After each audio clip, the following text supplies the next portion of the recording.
national evidence Michael talked about, and the local work of understanding what primary care access actually looks like in a community. One of the core tools Primary Care for All Americans uses is the Community Primary Care Report. This is a community-driven assessment that helps identify barriers to primary care within specific localities, the drivers of those barriers, and what kinds of targeted solutions could close the gaps. Please welcome Pam Kavanaugh, the work group leader for the New Bedford work group, and Neda Ashtari, our Executive Director of Primary Care for All Americans, for Measuring What Matters, a guide to local primary care reports.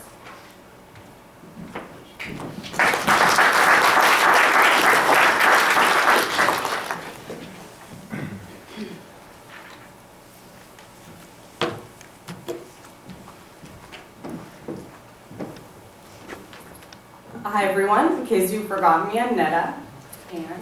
And I'm Pamela Kavanaugh, the lead for the New Bedford, Massachusetts local work group.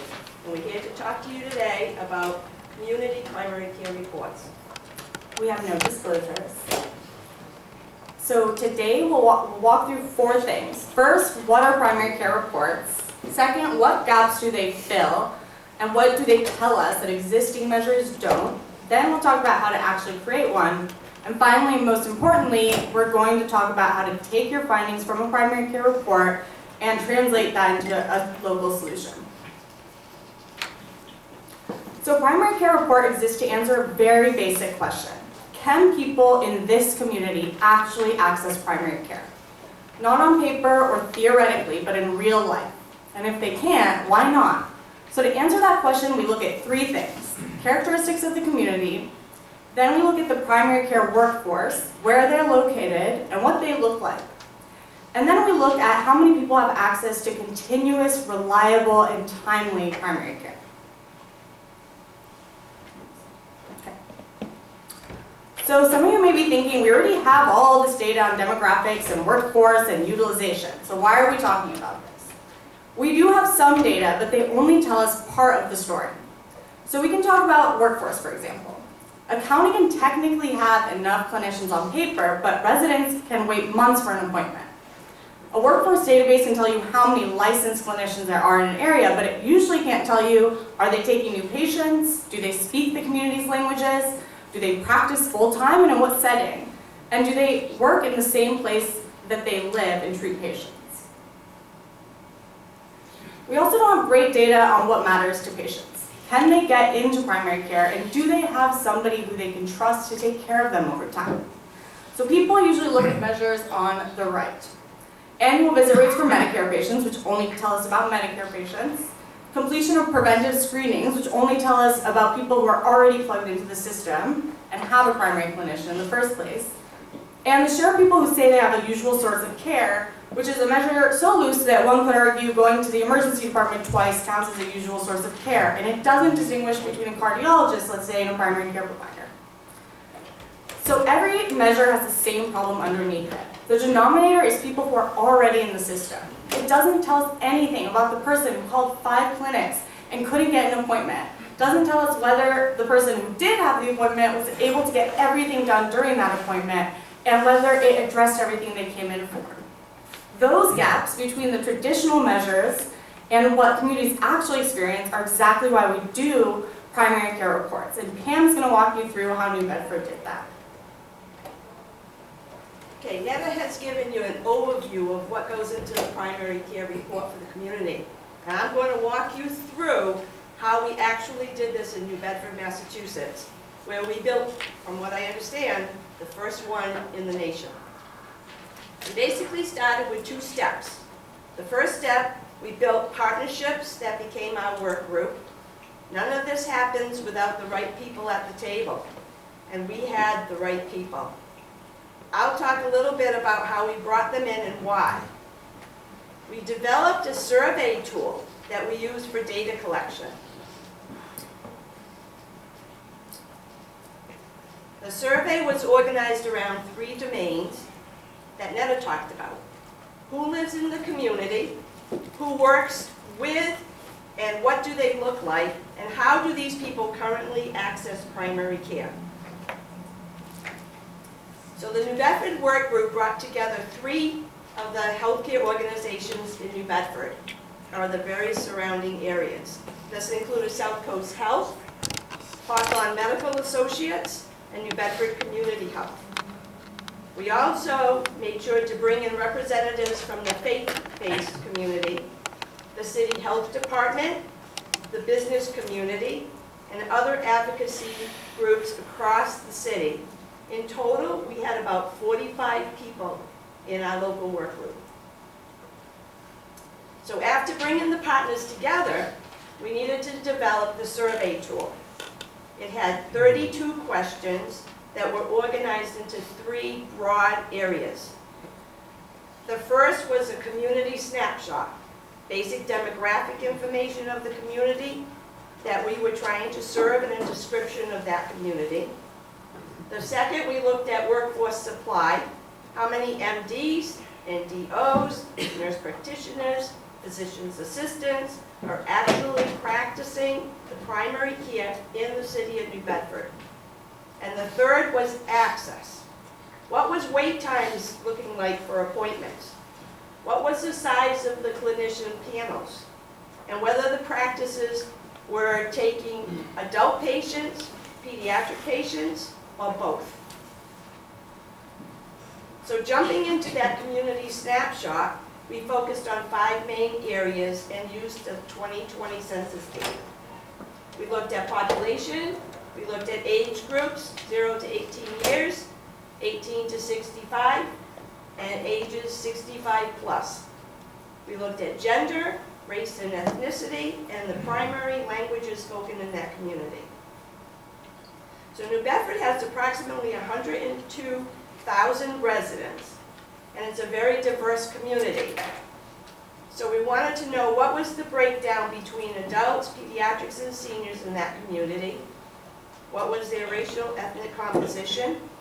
What was the primary languages spoken? And does the workforce reflect the community it serves?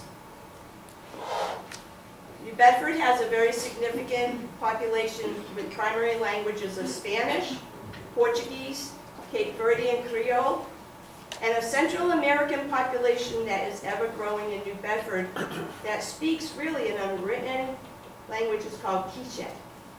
Many New Bedford residents are multilingual.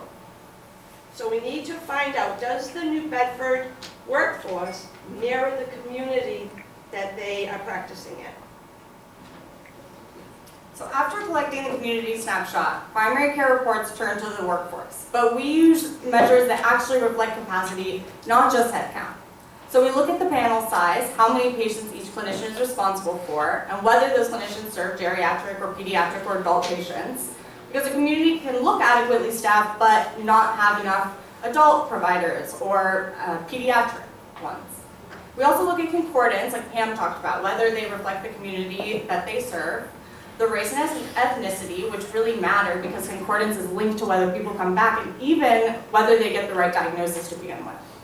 But then the existing supply is only half the picture. So we look at who is being trained in the community. So we look at medical schools and who are they admitting? Are they admitting local students? For places that have primary care residencies, we want to look at, do those graduates stay and practice in that community? And we also look at other members of our team that are absolutely essential. So nurse practitioners, nurses, PAs, we want to look at their programs as well. So the New Bedford data I thought was going to be pretty bleak, but it was worse than what I had expected. I've worked in that community for 38 years, and I thought I knew it pretty well. But the data showed something very different. 36 primary care clinicians citywide. Of the 36, 15 were physicians, and 21 were nurse practitioners. Of the 15 physicians, 10 were pediatricians. Okay, we can all do the math. So that leaves 5 adult providers in a city of 102,000 residents. Of the 5 physicians though, because it gets a little bit more bleaker, 4 for the adult population work primarily servicing residents who lived in nursing homes and assisted living facilities. So we can do the math again. That left only 1 physician to provide primary care to adults who practice in the city. And that physician, I'm proud to say, is located at the New Bedford Community Health Center. Then we looked at whether the workforce actually reflected the community it served in language and in race. In New Bedford, 28% of the residents speak Spanish. Across the city and surrounding communities, we found only 9 clinicians who speak Spanish. 5% of the population speaks Portuguese, with 10 Portuguese-speaking clinicians across the system. I'm not talking just in New Bedford, because South Coast Health covers from Cape Cod into Rhode Island. So that's a large area for just 10 clinicians. 50% of the New Bedford residents are people of color. So across the city and surrounding areas, only 21 clinicians are. These numbers tell you a lot about how it is limiting access to primary care in the city of New Bedford. When a Spanish-speaking mother can't find a clinician who can take her child's history without an interpreter, when a Cape Verdean patient can't find a doctor who speaks Portuguese, when half the city is being seen almost entirely by clinicians who don't share their background, what is created is an access problem. So the third domain has 2 parts: whether residents are getting into primary care and whether the primary care they're getting is comprehensive and continuous. On the access side, one measure we look at is preventive visits per resident, meaning the full community. This is different than the HEDIS measures, which only look at people who already are plugged into primary care or attributed to a practice. Our measures let people who are usually left out of the data into the data. We also separate out pediatric and adult complete physicals and well-checked visits. And we want to make sure that we're capturing the percentage of residents with a continuous relationship with the same clinician. In terms of other access measures, we look at wait times for new and follow-up appointments, whether people have same-day access when they have acute emergencies, and we looked at emergency department use because that is an indicator of people not having primary care. But access patterns alone only tell you part of the story. A community can have high visit rates and still be delivering really fragmented care, where you are constantly referring out for everything. Continuity with the same clinician, whether people are seeing someone who actually knows them, visit after visit, matters. Comprehensiveness matters, so whether people are getting all the range of services at their primary care practice. And preventive screening completion matters, whether the relationship is producing the care it's supposed to produce. And Pam is going to tell you what they found in New Bedford. Okay, we looked at the percentage of New Bedford residents that have a primary care relationship and found that only 1/4 of the city of New Bedford had a good primary care relationship, a robust primary care relationship. We found, however, that the pediatric workforce was faring better than the adult workforce. More pediatricians for a smaller number of people. High utilization of the community ED was also looked at for primary care. Panel sizes for adult patients range from 1,400 to 3,500 patients. I don't think that's sustainable. Panel sizes for pediatrics was approximately 1,000 patients, much closer to a sustainable rate. Now we looked at wait times. Wait time for both new and established patients correlates also with access to primary care. Data for new adult patients showed wait times ranging from 3 to 9 months. One of the healthcare practices reported a wait list of 4,000 people. Established adult patients' wait time ranged from same-day appointments to 3 days. That's a little better. For new pediatric patient, appointment wait times range from 1 day to 2 weeks. ED utilization at the community hospital showed 78,566 visits in 1 year. And of that number, approximately 12,000 were hospital admissions. So where do you think people are getting primary care in New Bedford? One geographic barrier that we looked at also to accessing primary care was transportation. New Bedford Community Health, which is downtown New Bedford, has only one adult provider, is located 1 city block from the main New Bedford bus terminal. Patients who don't have access to their own vehicle have to travel to primary care appointments via taxis, Uber, Lyfts, and those travel times could add another 30 minutes for those patients to just get to their appointment, never mind the time to get back home from their appointments. That's not what it was. So my slide pulled a Michael. But now that we've defined the problem, the last and most important piece is what we do with that knowledge. How do we use it to affect change? And that requires matching the right solution to the diagnosis that you made in the community. So this slide really captures the thing we want you to take away. Every community faces different barriers to primary care. And if you try to solve different problems with the same solution, handed down by policy experts who don't live in the community, you will fail. If the problem is a workforce shortage, the answer is pathway programs, training programs, scholarships.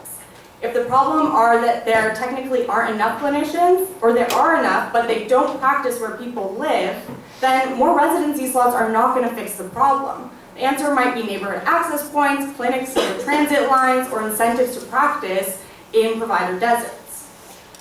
If the problem is that clinicians don't reflect the community or don't speak the language, then you need to recruit people from those backgrounds. Different diagnoses need different solutions, and that's the principle behind PC4AA. Our local work group leaders have the data and the local knowledge to actually match the solution to the problem, which is something that no national policy framework can do from the outside.